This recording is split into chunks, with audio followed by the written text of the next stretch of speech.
one of the things I'm quite impressed by, you work with Gary Oldman. You know, we're all on social media. I know the haters I get. You know what I mean? And I blow them kisses and block them. Yeah. What was it like growing up during that period of time in Northern Ireland? If you went into town in the early 70s, you risked getting blown up. It was simple as Really? that. Oh yeah, I mean there were bomb warnings all the time. Yeah. And on Bloody Friday, that one particular day we were there in town, I think there was 28 bombs went off. We also, unfortunately, were very aware because there was three or four people in my formative years whose parents were killed. Mm-hmm. And in those days, Scotty, if you remember, we were getting between 16 and 22 million people watching an episode. Oh, and the rest. We were never lectured Yeah. about having wine in the dressing room.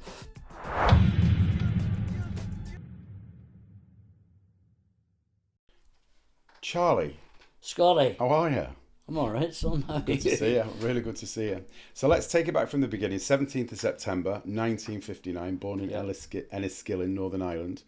One thing I've always been interested in, what was it like growing up during that period of time in Northern Ireland? Oh, big question. Well, at that time, my parents lived in a small holding, well, about 30 acres on the shores of Lower Lough Erne, which, if any of you know out there, from home is the most stunning part of Europe there is, and indeed still is, despite the small amount of tourism. And we lived on the shores of Lower Lough Erne. So growing up there was a fairly sedate life, if you know what I mean. And I was given great freedom. I was allowed to, I mean, I was on the lake in a small boat with an outboard engine when I was 6 or 7. I was swimming across with the dogs to Devonish Island. So that was good. And we had brood mares and horses and some cattle. So I was very lucky. And then I was destined, it was written down as soon as I was conceived that I was going to go to Campbell College, which is a boarding school, Cabin Hill Prep School and Campbell College, which before you start, it's not like Eton, Harrow or anything else. It's a lot of despite our religious differences, the education system in Ireland, north and south, is very public school orientated. That doesn't mean they're posh, but they're tough as old boots. And there's a lot of boarding schools because of the traditional, in my case, Presbyterian discipline, and you've got to, So at the brave old age of 6.5, that was me off to Belfast to boarding school. Which was far too young, but fortunately I was all right because I was a tough little bastard. But the first sort of 24 hours were pretty difficult. 48. The second night I was there, I got beaten with a big stick. Why did you get beaten? Pillow fighting. Pillow fighting. I mean, that's what it was. You know what I mean? If you did something wrong, you didn't get 100 lines or whatever. You got beaten with a big stick. But I soon got used to it, and consequently was a complete rogue. And even from the age of sort of 9, 10, after the first couple of years, people were being told, young newcomers were coming to the school, and they were being told, tell your son not to mix with Lawson because he's trouble. And trouble I was until, well, right through senior school and all the rest of it. But the actual growing up, I mean, I know what you're... the troubles started in 1969 as soon as I went to Belfast. I mean, they'd been off and on. People think it just suddenly happened like that. It didn't. Been going on since, for dozens of years. But it really took off in Londonderry, as I call it, and Belfast in sort of 1969. And it happened pretty damn quick.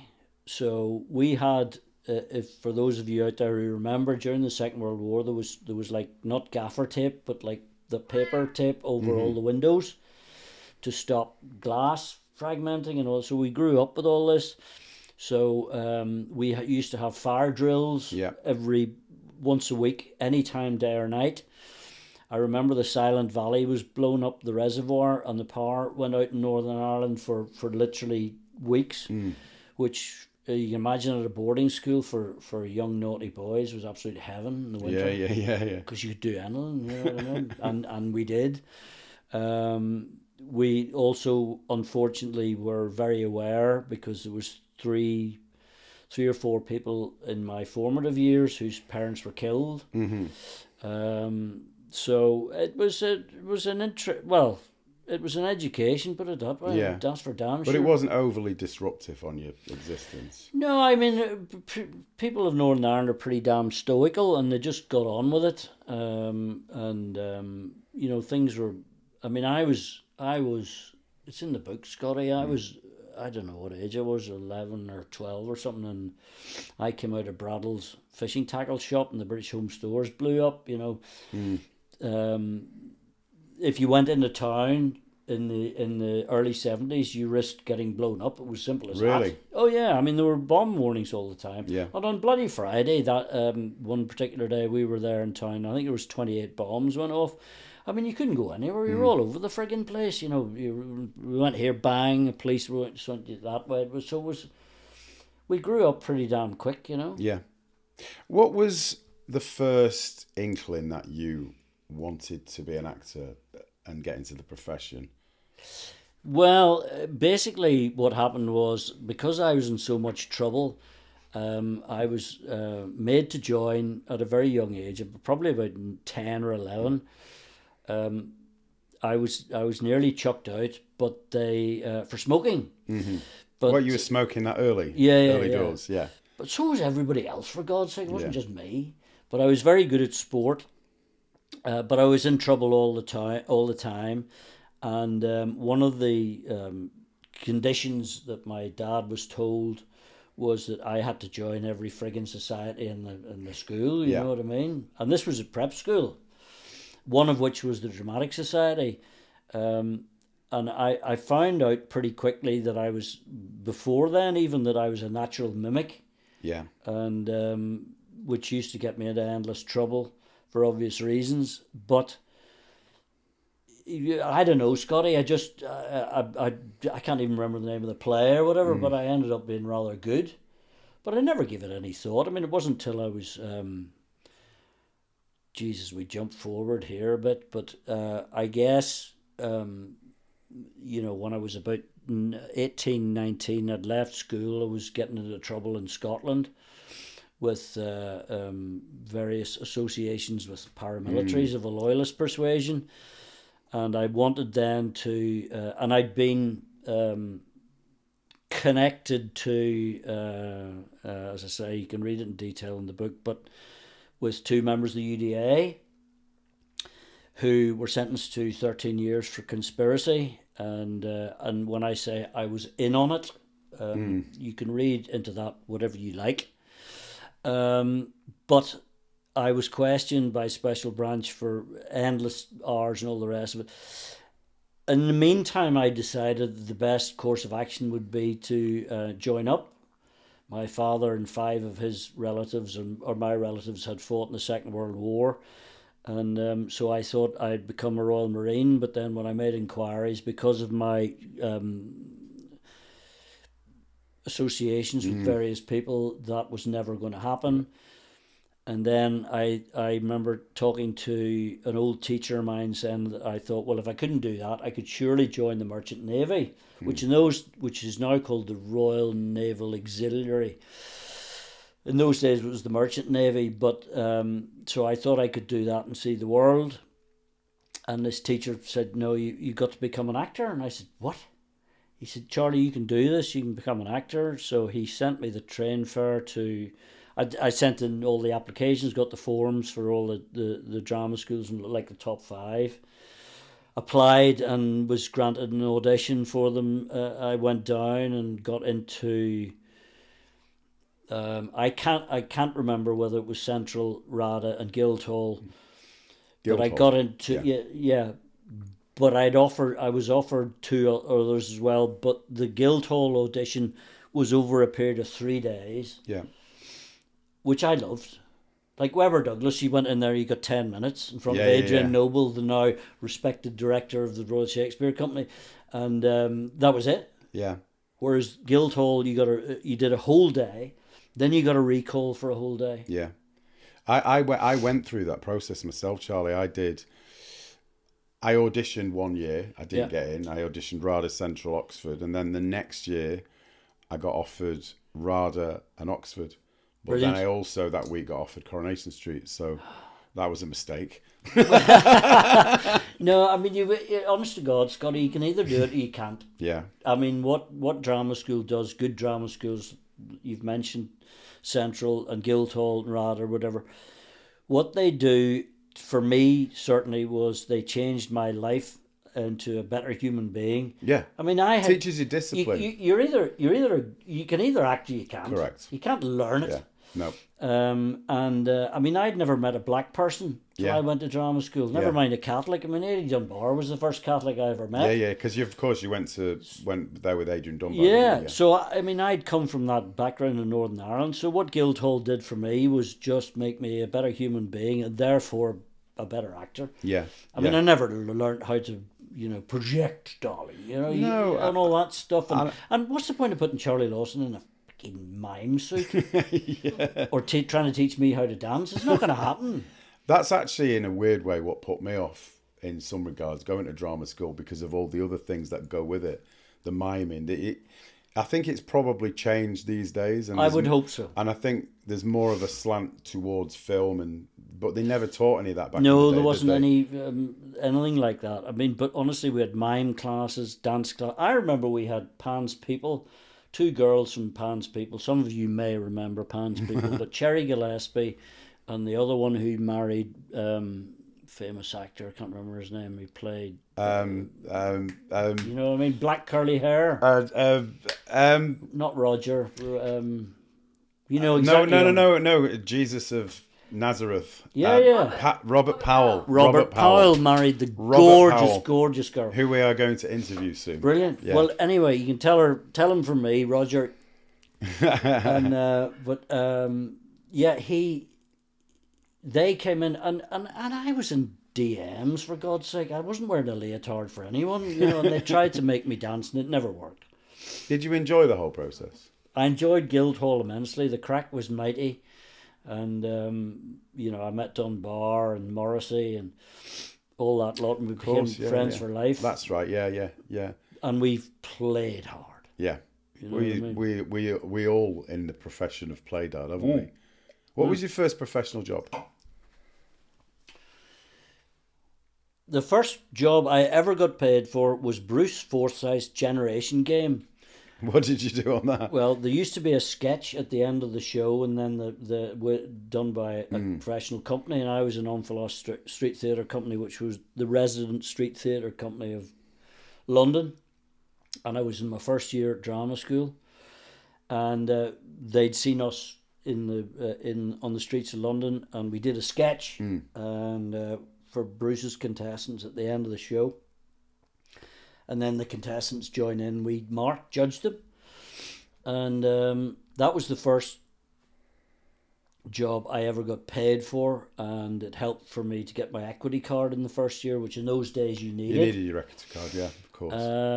And then after that, I think was probably a play for today, or a play of the month or something on the BBC. Yeah. Don't ask me what. My first professional job was a scene with Bella Emberg and Russ Abbott in the Russ Abbott Show. There you go. Yeah, I played a footballer in a nightclub. Don't ask the scenario. So over the years, you have done a ton of different work. But one things I'm quite impressed by, you worked with Gary Oldman. What was that like on the firm? Sorry, everyone, by the way. Oh, yeah. This is a relaxed Baby. podcast, so yeah. This is my cat, Baby. If you spill my wine, baby, yeah. I'm going to throw you out the window. reason why we've let one of my cats in is because if we don't, then she just shouts and meows. So yeah, here she is. So everyone, welcome to the world. So Gary Oldman. Yeah, well, that was. I spent years doing all this fucking stuff. Excuse my French, but you had to, because if you was from Northern Ireland, nobody'd fucking see you. Unless there was a Northern Irish fucking script or something, you'd no fucking chance. So I spent years doing all this bollocks.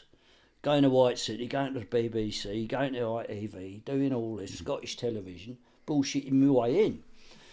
And when I got the job, Did you actually? I did this Did in you the stay? in the interviews, but then when I left, I'd say thanks very much, and they'd immediately fall off their fucking chair, and you get the job. Anyway, so I played loads of East End lads and all the rest of it, and Alan Clark was directing. The famous Firm, Alan Clark, the famous Alan the Clark, wonderful yeah. Alan Clark, God rest him.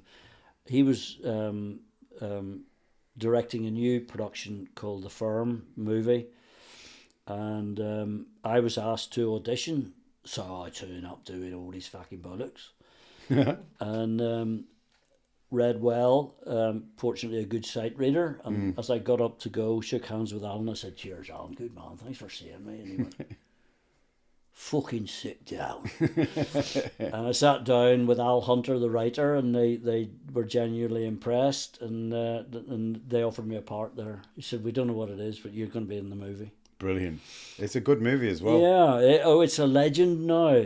And of course, so we showed up on the first day, and I'd met Oldman a few times in London for drinks, so we knew each other. And I was the aging hooligan, so me and Gary would be a year or two older than me, maybe, and I was the aging hooligan ex-British soldier. And then you had all the wee juniors who nobody ever heard of, who were all great lads. So I got on with Gary straight away, as I always had done, and which made life extremely fruitful during the shoot. Yeah. Is he a good guy? He's a fabulous guy. He could be a bit intense, but there's nothing wrong with that, you know what I mean? And he was married to the girl who played his missus in it, Leslie Manville. That's right, yeah. And he liked to paint, Gary, so I had a very enjoyable time with Gary. And of course, he was in those days, and certainly is now, one of the greatest actors that this country's ever produced. He's one of the greatest actors ever. One of the greatest actors ever. The He's right up there with all of them. My daughter is a big film fan, and this is why Gary Oldman's such a good actor. She doesn't really know him because every single role is virtually completely different. And very few people do that. You know, he's played Winston Churchill. He has. True Romance, Leon. Yeah. You know, one of my favourites is Hannibal with Anthony Hopkins. Yeah, he's extraordinary. Mason Verger, unbelievable, made up. He's such a good actor. So if you would consider like Gary Oldman like a method actor, I guess, what sort of actor are you? How do you said earlier on, I think we've got something in common here, because acting for me is probably mimicry. So if I was to get a job, which we don't do very often these days, but if I was to get a job, I'd probably think of someone after I read the scripts and say, for instance, maybe he sounded like you and I'd copy your accent. Yeah. Is that the way you go about it? It depends what it is. I mean, I was fortunate enough in 1984 to work with Mike Lee, who is, you know, Reigning star. who Gary had worked with. And Mike Lee was a totally specific way of working, which was based on 8 weeks of improvisation to produce a script. Mm-hmm. I mean, when you walked into Mike's studio, the cast of, say, there was maybe 15 of us. He said he just sat in the corner, this wee thing in the corner, wee dwarf, rather small, and said, right, I don't know what we're going to do, but we're going to come up with a script. And he came up with 4 Days in July, and I ended up being the bloody lead in it. Jesus, what a great way of coming and So I worked with Mike, who would cut a scene if he didn't believe you were telling the truth. So that was pure method. I mean, I remember in one particular scene, I was left in the kitchen with 12 cans of special brew and told to drink the lot and then let them know when I was pissed, and then we would shoot the drunk scene. Excellent. So I drank 12 tins of special brew, and if anybody's drunk 12 tins of special brew, you're arsehole. But that was what Mike was like, and he couldn't shoot a scene, an upset scene, unless you were upset. And Mike Lee is those of you who know, is a legend, and Gary Oldman has worked with Mike several times. They started together with Stephen Ray. Yeah. And I worked with him in 1984. So I have method right up my sleeve if I need it. But most of the jobs you do in our career, Scotty, as you know, it's like taking a walk in the park. Yeah, you don't really. You don't need method acting to be inbred. No, you don't, and you don't. Do you know what I mean? Don't really get the opportunity unless you're literally one of no time anymore. No time, and then unless you literally as well. But I have used it. Listen, even in Corrie, I have used Mike Leigh's methods in big scenes in Corrie because I was lucky enough to have some big emotional scenes, and I needed, you needed 20 seconds in the wings, just to do that. Now I remember my first few weeks on Coronation Street, and I used to do that. I used to go in the wings, and because I just was wanted to be professional and do a good job, and taking the material seriously. And I'm not saying it just because it's a soap, because it's not, because it's important. Yeah. And I remember after about a week of doing that, someone just chucked a tangerine at my head and said, "Scott's trying to be an actor." Cheeky bastards. Cheeky bastards. But no, I'm not going to name names. No, I'm not going to name names. I mean, I would use I never forgot that experience. That was 4 months during which filming, rehearsing, inventing a script, improvising, and then shooting it. So he literally had no. I was sat next to Stephen Ray, who I'd worked with. I love Stephen Ray. Yeah, I'd worked with Stephen in a play of the month about 2 months before, and he said to me, "Charlie, there's a movie coming up or something coming up with Mike Leigh," and he'd just done Nuts in May, and a couple of other famous Play for Todays or whatever. Stephen said to me, "Make sure you get your agent up for this." So I told Barry, and sure enough, that was it. But when we were all cast, I mean, when I went in to see Mike for the audition interview, which incidentally was about 2 hours long.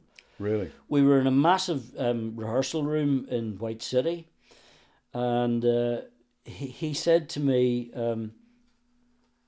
"Okay, I want you to," I'll never forget it. He said, I don't want your Shakespeare, your classic, your modern piece.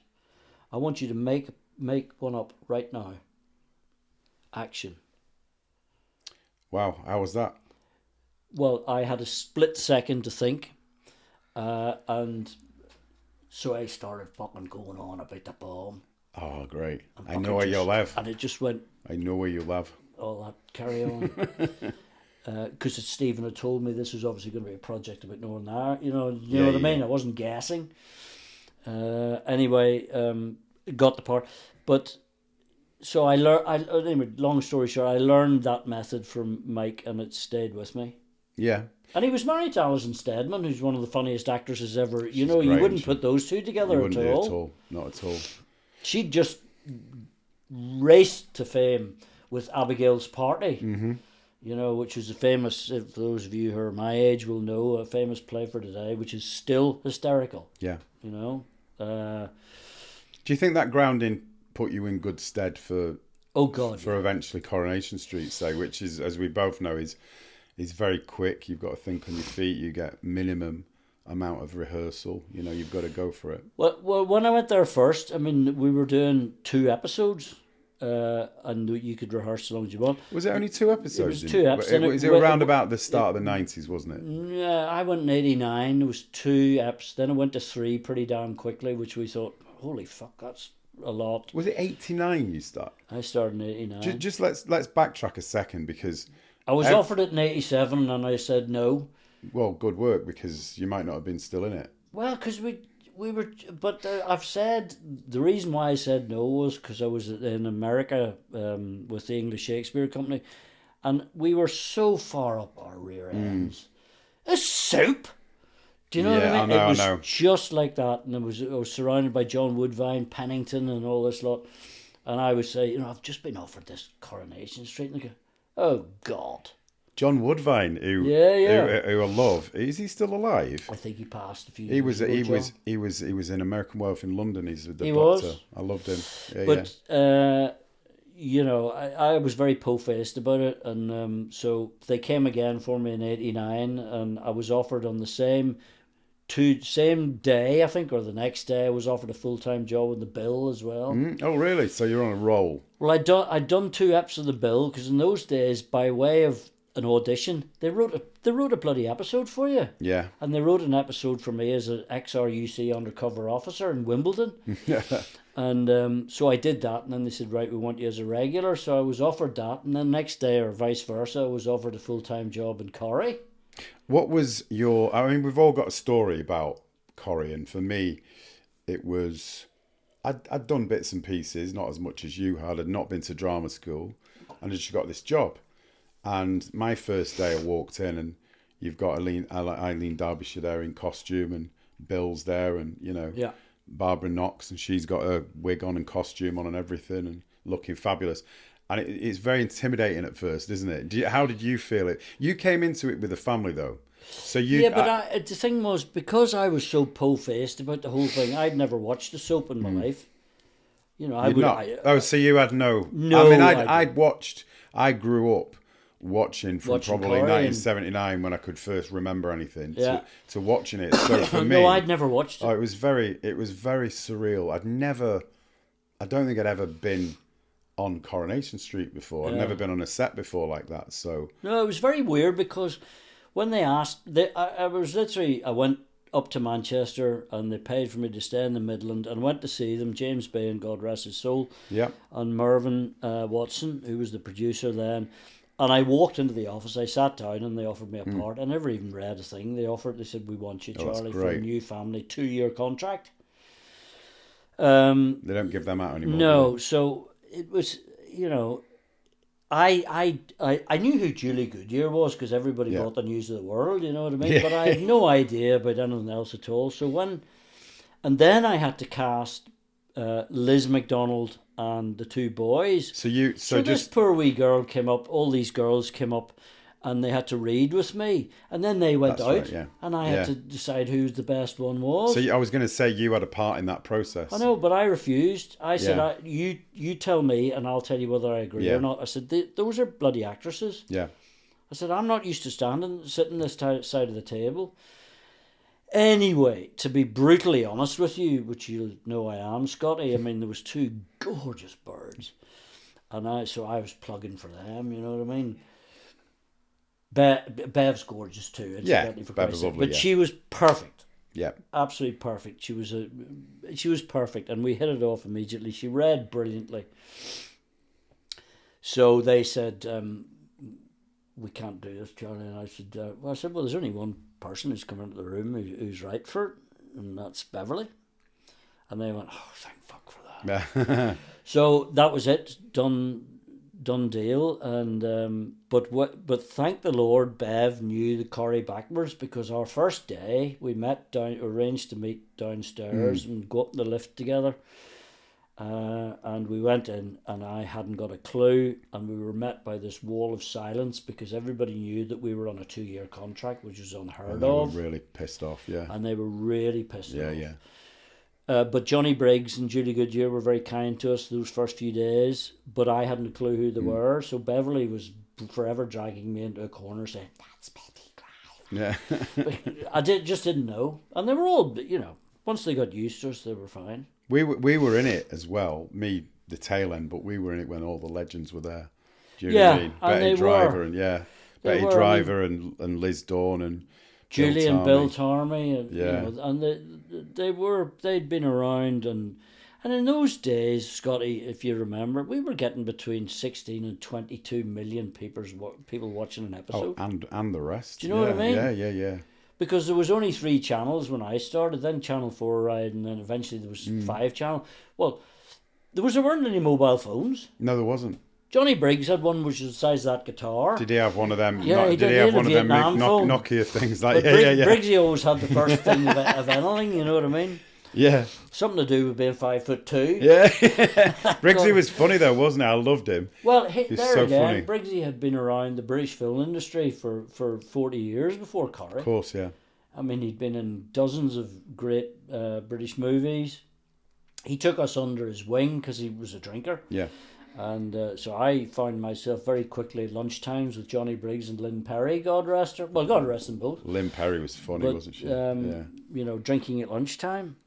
I tried to be very sensible for the first week, but after that I just joined in. Well, though, even when I was in it, which was about 10 years after you'd started, that still was sometimes there. Do you know what I mean? If they'd got a break and they had to do a setup and something had gone wrong, everyone would nip across the road To the old school? to the old school and smash a load of beers and Yeah, vodka. yeah. And then go back, and 3 hours later, everyone's making no sense whatsoever. But we never, ever, ever got... I was never warned, I was never told, and neither was Briggsy. Lynn was, bless her, because she was a raging alcoholic. And she did used to get absolutely blocked. And then not perform. Yeah, and couldn't. Yeah. But no, we were never barred from going across the road to the old school from stage one or the studios. We were never lectured about having wine in the dressing room. None of that ever existed. And of course, then back in them days, you could smoke on set. Yes. They'd be built. You could smoke everywhere. You could smoke everywhere. I remember when they brought the smoking ban in, and Bill Tarmy refused to not smoke. He did. Do you remember? Yep. And then he cited Simon bringing his dog in. Yeah. And he said, if Simon's bringing his dog in, I'm allowed to smoke. So he carried on smoking for a few months, didn't he? Was it easier coming in the show with a family, do you think? Well, it was very exciting because, I mean, Bev and I hit it off like that. So Bev would be very methodical in her learning. Her performance never changed. She was the perfect actress for Corrie because, I was forever going, oh, can we cut that? Shit, I want to go again. But Beverly would just sail through it, put up with me. But in the end, we gelled and it worked.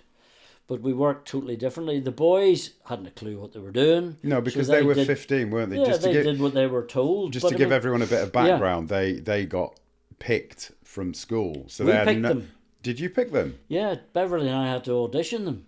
Wow, so they had just had no acting experience, No, Nick and Simon, no. Nothing. So they fitted in, they were very bright and they followed us, our every move. But it was very exciting to work with them because, it was nothing like going up to a young fella, giving Simon a kiss in the back of his head and saying, well done, son. Yeah. Fucking brilliant.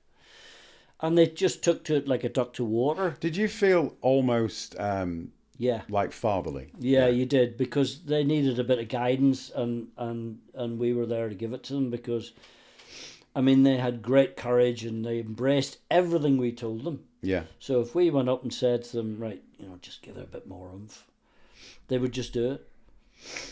It must have been funny, I guess, for them because they had no experience in the industry, and then all of a sudden, I don't think people realise what soap stardom was like when it was back in the days. It was 16 to 18 million viewers. It was crazy. I got told when I came into it in 2000, it's going to change your life. And I didn't really know what that meant. And I remember I'd done an interview for This Morning with John Leslie and Fern Britton. And I flew back on the plane that day and I walked down Market Street in Manchester. And I'd been done 3 episodes. 3 episodes had been out then. I remember like everybody staring at me. And it was a really strange feeling. It was big back in the day, wasn't it? It was crazy. And we were there. I mean, I was there in the 90s, and you were there early 2000, late 90s, early 2000s. Early 2000. Well, those were the absolute heyday. I don't care what they say about the 70s. You couldn't do half the stuff you did in the 90s that you could do in the 70s. The 90s were stunning, and the fame was extraordinary. I remember Alison saying to me, Alison and Janice in the Alison press Sinclair office. and Janice Troop, of course. That's right. Yeah. And they said to me, Charlie, if you've got any skeletons, they're going to come out. Oh my God, they said the same thing to me. You know what I did? I came up, I didn't really have any skeletons. I mean, I'm not going to admit to any of them, but I didn't, I was 25. Yeah. You had skellies. But I made things up in my head. After they said that in my paranoid head, I made a load of stuff up and it ruined my week. I was just made me so paranoid. Like, what's going to happen when this happens? And actually, a couple of things did get front page newspaper, which was being on the front page of a newspaper was more weird than being on telly, because it was bonkers. It was just like, what? I remember but Scotty, remember in those days, and all my skeletons came out, but most of them were good ones.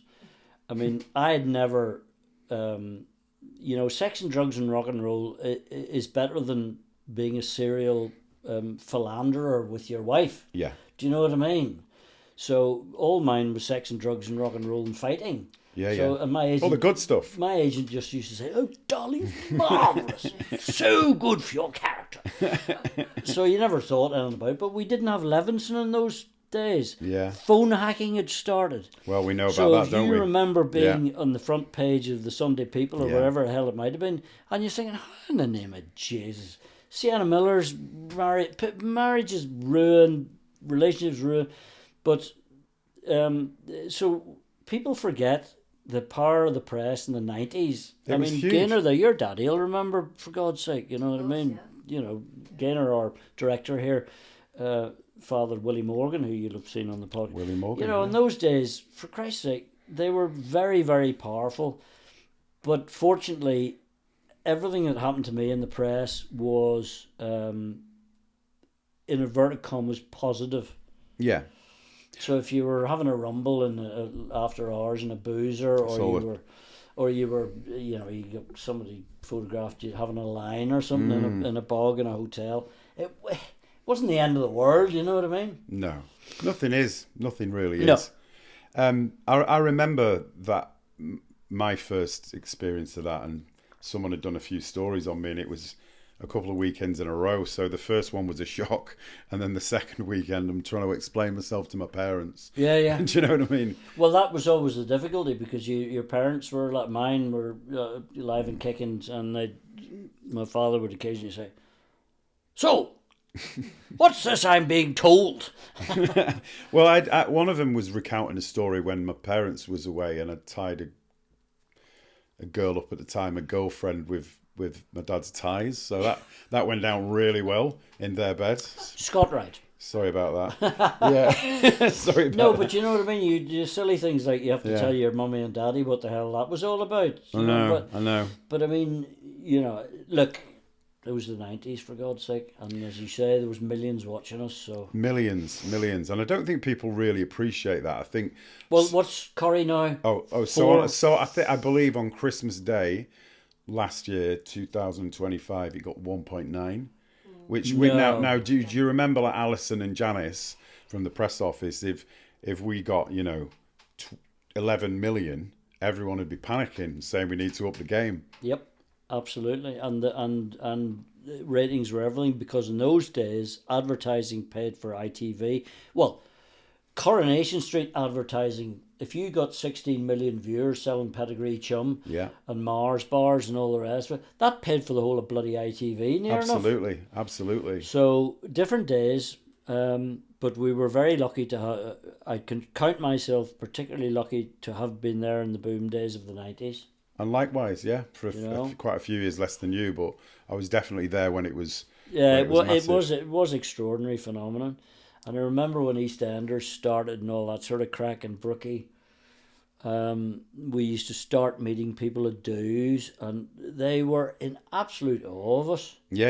Everybody on the planet was, because so many people, you know, if you were famous in the 90s or the early 2000s, by God, you were famous. Yeah, you were. You were definitely, especially facially for me, recognisable. Oh, you couldn't go anywhere. Couldn't go anywhere in the UK. I never bought a pint for 10 years. No, that was the great stuff, wasn't it? Was... I remember deciding I'd had enough and wanted to just a break, and I drove to the Orkney Islands. I bought a new car, this sports car. It was lovely, and I drove all the way to the Orkney Islands, like 12 hours. I'm impressed. Yeah, so I've been to the Orkneys about 9 times. So I drove to the Orkneys, and I got on the ferry, and I thought, you know, everyone for the last year or whatever has come up to me. They'll be more interested in sheep up here. Yeah, no.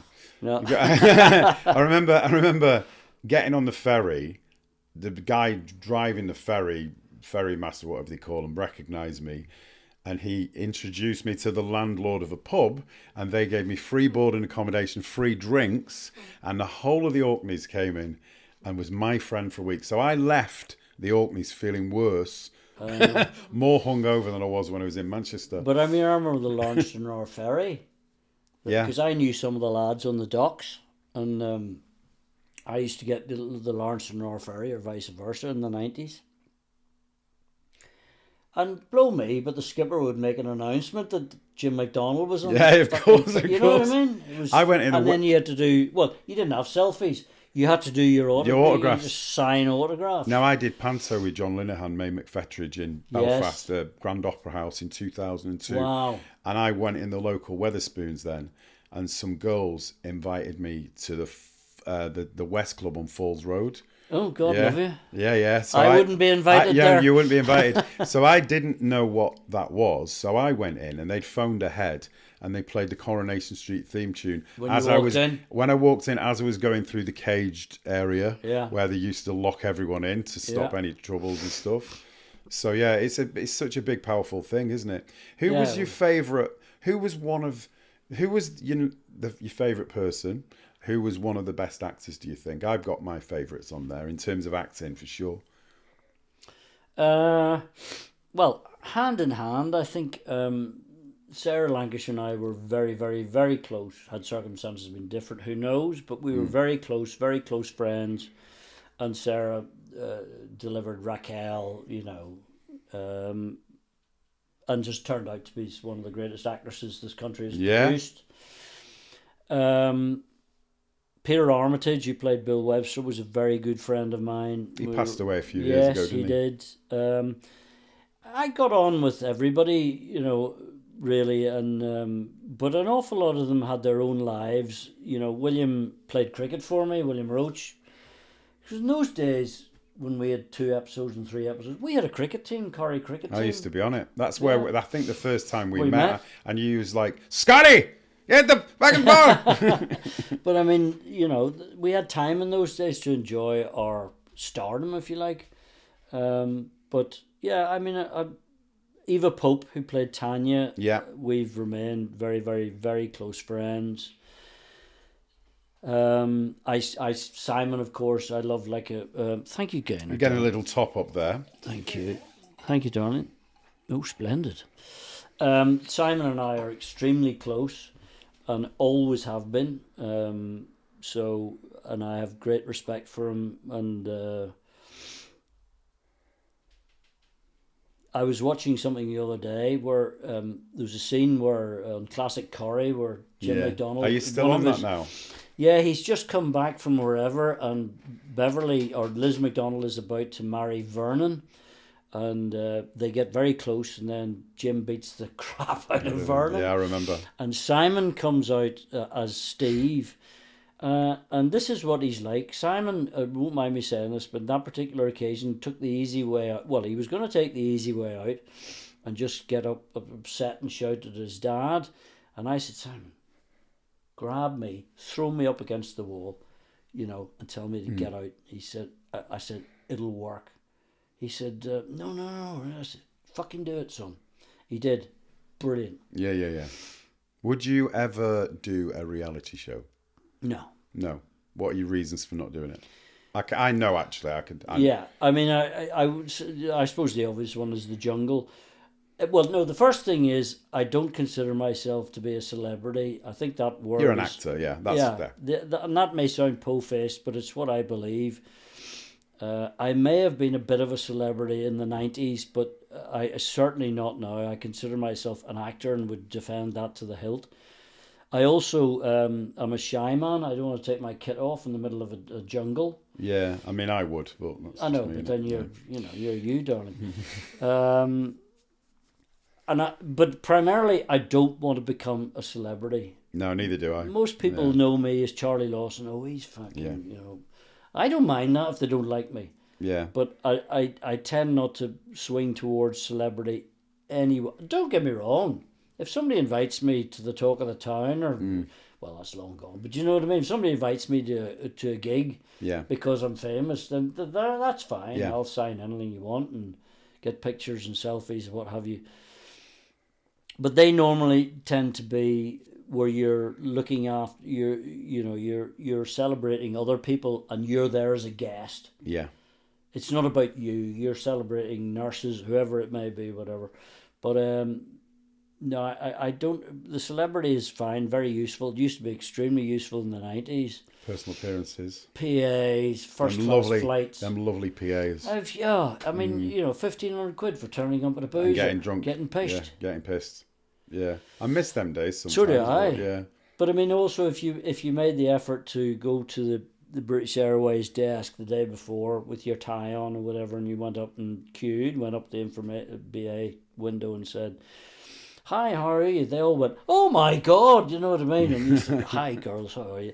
Listen, I'm being really cheeky here. What about an upgrade? I'm going to fucking New York or whatever." They just do it for you. That's a good thing about being recognised. Oh, the fame is infinitely nicer. Famous is infinitely nicer than not being famous. I was going to say, would you say you enjoyed it, if you're honest? I lapped it up. I did. I enjoyed that 2 or 3 years. I used it the way I wanted to. Yeah. Like, I'm a horse racing man, and so I would get from everywhere to Perth races down to Cheltenham, or all the way down to Exeter. I could walk in free and be treated like a king. I never wanted all the poshy boxes and all that lot. I just used to speak after lunch or whatever for 10 minutes, and I'd get a free day at the races. And I used to go to training yards all the time, and that's when I met the McCains, famous red rum trainers, blah, blah, blah. And I used to ride work at Don McCain's Ginger's son in Chumley. Oh, the opportunities fame gave you in the 90s were extraordinary, and I played golf with Harrison Ford. I was going to say, who was one of the most famous or greatest actors who you partied with? I didn't share the cistern sink with Harrison Ford, shall we say? But no, I've had a few nights out with a lot of famous people, but he was at a golf tournament at St Anne. I think it was, I can't remember for God's sake, but he was there anyway, and I met him, and he was interested in me because I was an actor. Yeah. There was a lot of footballers there, and rugby players and tennis players and all this sort, and I happened to be an actor, so I can't remember, it was in London, I think. But you get to meet a lot of famousy people, and most of them are absolute delights. I know you're now going to say who wasn't, and I can't remember actually, because most of the people I met were absolutely lovely. I've had some good experiences with most people are great. Yeah, most people are great. Who is, for you, who is the greatest actor or one of the greatest actors? Who would be the person you would pick who is top of the tree? Oh, well, God, that's a massive question. I mean, it is, but I suppose we've all got a top 5, haven't we? Yeah. I mean, James Stewart. Great choice. Yeah. Died, I suppose, 30 years ago. James Stewart was stunning. You could put him on a horse in a western, or you could put him in It's a Wonderful Life. Yeah. He was a staggeringly good actor. I suppose he would be one of my picks from back in the day, before we were born, Scotty, or whatever. You know what I mean? Now, as I've said, I'm deeply proud to have worked with Gary Oldman. He's in my top 5, for sure. The new lot now I'm unfamiliar with, because I don't have the TV on anymore. I just don't. It pisses me off so much. No, I agree. If you said someone from the 2000s, I don't know. I watch more films than I watch TV these days. But TV for me, and probably a lot of people, you watch a lot of TV on Netflix, not necessarily terrestrial TV. That's why there's only 1.5 million watching Corrie. It's not because Corrie's crap. It's because everybody picks and chooses. I mean, Debbie and I would now... I mean, for God's sake, we were watching Celebrity MasterChef last night because it was good fun. Yeah. Because every other channel had, quiz shows on. Yeah, I know, yeah. Do you know what I mean? 5 o'clock to 7 o'clock. Yeah. And I can't be arsed. That brings me to, what do you think of the state of TV at the moment? It doesn't appeal to me in the slightest. Don't get me wrong, there are great things on there and people recommend them to me, but... I'm 66 now, and I would rather be in the pub or having supper. Yeah. people are, to me, far more exciting and far more inspirational and far more stimulating than sitting down watching the box in the corner. Yeah, yeah. I would rather be in the pub with my pals and Seamus, my dog, and Debbie. You know, those are people sitting around the table, or and you lot, are far more exciting to me than some nonsense on the telly. Do you have any aspirations as an actor anymore? Good question. No. I've no desire to play King Lear. Not because it's too big. I mean, I played John Rebus in the world premiere of Inspector Rebus in 2018. The play, theatre. Yeah. And that was 108 pages, and I was in 107 of them. So I'm not scared of big parts, even though I had a TIA during the damn thing. But no, no. The answer is no. If I work away and work or earn a few dollars, then that's brilliant. But I've done 46 years. As I say, I have no desire to. I was chalked up to play Macbeth at the Mermaid about 20 years ago, and that was a bitter blow when it was cancelled. And it wasn't cancelled because of me. It was cancelled because there was something to do wrong physically with the theatre. But I would have loved to have played Macbeth years ago. I mean, I saw, God almighty, trying to remember his name, maybe I shouldn't. Well, all right. I saw Derek Jacobi, God bless him, who's Sir one Derek, of our greatest actors. I worked playing with him. Macbeth. I worked with him in 2018. Lovely boy. Really nice guy. Shouldn't have been cast as Macbeth. No? Why? Well, not to put too fine a point on it, when you put a sword in his hand, it didn't really work. I mean, if he was Pan's people, it probably would have worked. Yeah, I get you. I hear you. But no, I'm quite happy with my career, and that's why I wrote the book. And as I say, if I get the odd job now and again, I've had my time. Yeah. And I really, characters like me don't fit in anymore. Yeah. What was the transition like from soap stardom and, you know, national fame to having your own farm shop? How was that? Oh, well, I mean, when I left Corrie, the first 5 years, I literally never stopped. It was more tiring than doing, 4 episodes a bloody week, 16 scenes a day in Corrie. But what it did was it enabled us, Debbie and I, we had some dosh, and we were living in Prestbury, which, look, I've been here 25 years. It's a very well-to-do village. It allowed us to live in a beautiful village. And Ivor had the butchers, and we always used Ivor's. We always do use local shops and all the rest of it. And one day, we drove past, and I'd just done, I'd earned shitloads of money doing Annie Get Your Gun, Buffalo Bill, and then I'd gone into a movie, and then anyway, so I wasn't short of a bob or two. And then, God rest his soul, my dad died and left me a lump of dosh. So, we were away in the sunshine and all that lot for a bit of time. We came back, and Ivor went bankrupt and shut the shop, the Prestbury Butchers. And Debbie had been running Horseshoe Farm in Alderley Edge. She'd been running the farm shop. And poor wee thing had to leave, and she was devastated. She was still working for the Royal Bank of Scotland as an area manager, but she loved running the farm shop. And so we went past, and we just stopped in the car, and I said, do you want it, kiddo? She said, well. And I said, do you want it? I said, it's fucking yours. So I bought it bought the building the next day. Brilliant.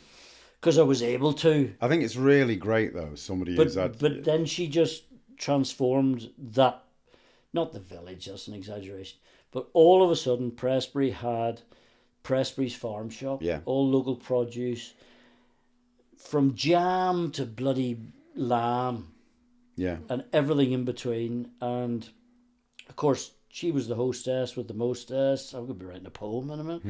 And ran it beautifully. We were there, and I used to shoot all the game, which we used to hang outside, the pheasants and the partridge and the duck and all this lot.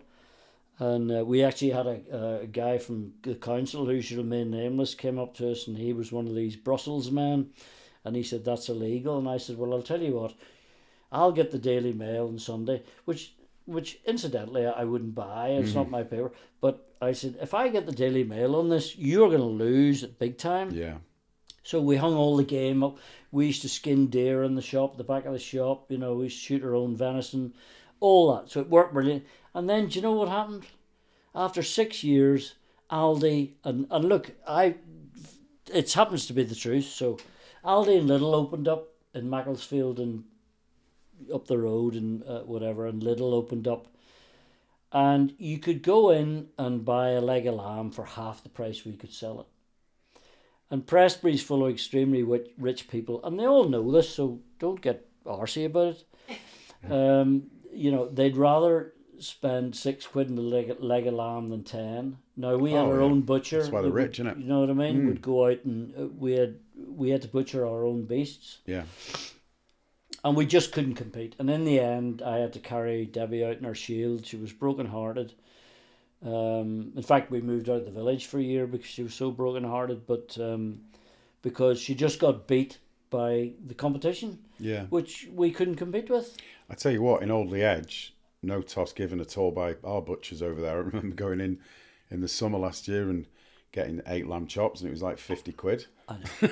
I was like, okay, well, they do all right. They still do. Yeah, Jackson's old place, but we would always try desperately hard to shop locally and wherever, you know what I mean, because we know what it's like. Yeah. Am I allowed to be terribly politically correct in this? You can say whatever you want, Charlie. I also know if I buy where I buy, and I won't do an advertisement here, so whatever. If I go to certain places, I happen to know that the meat I'm buying is not halal. Yeah. I don't believe in the slaughter of halal meat, so I don't want to consume it. Now, for those people out there who want to buy halal meat, then you know where to go and buy it, and I don't have a problem with that. I think it should be labelled. So that's my political point of the day. No, but so we shop where we know we can get the food that we want to buy. Yeah. Okay, so final question. What does the future hold for Charlie Lawson? Oh, Jesus, God knows. I kind of suspicion... Well, we're working on a show, An Evening with Charlie Lawson and Eamon Holmes. Eamon wants to work with me. As you know, he's not very well. Yep.